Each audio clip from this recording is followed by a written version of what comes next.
Ah, kasalukuyan po binobomba ng tubig ng China Coast Guard itong sinasakyan natin na BRP Dato Bangkao ng Bureau of Fisheries and Aquatic Resources habang tayo po ay patungo ng Scarborough. So kung makikita niyo, hindi po umuulan ngayon. Mula po yan sa buga ng tubig ng water cannon nitong China Coast Guard vessel. Ngayon nakikisilong po tayo dito sa loob ng BFAR vessel.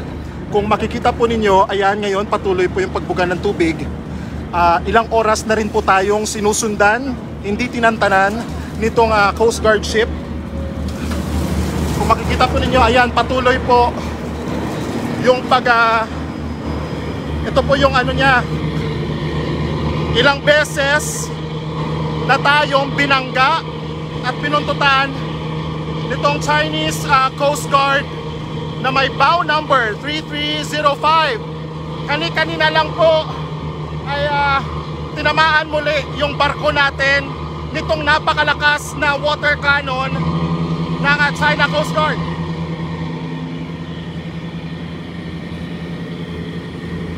Hanggang sa mga oras po na ito, hindi pa rin tayo tinatantanan.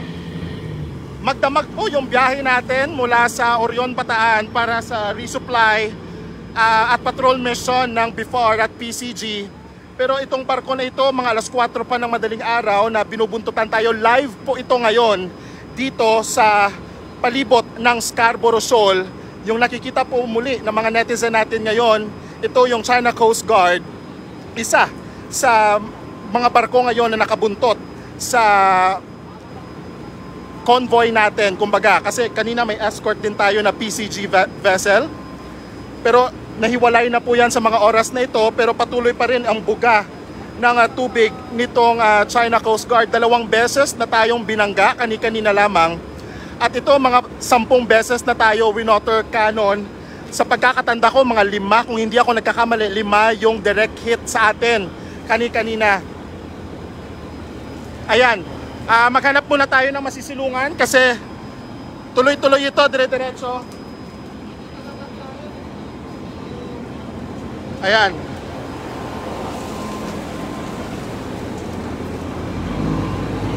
Patuloy po. Opo.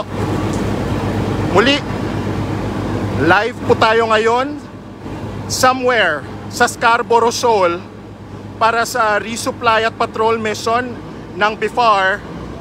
Pero habang nasa biyahe tayo ay hinarang, binuntutan at ginamitan muli ng water cannon ng China Coast Guard ang mga barko ng Pilipinas.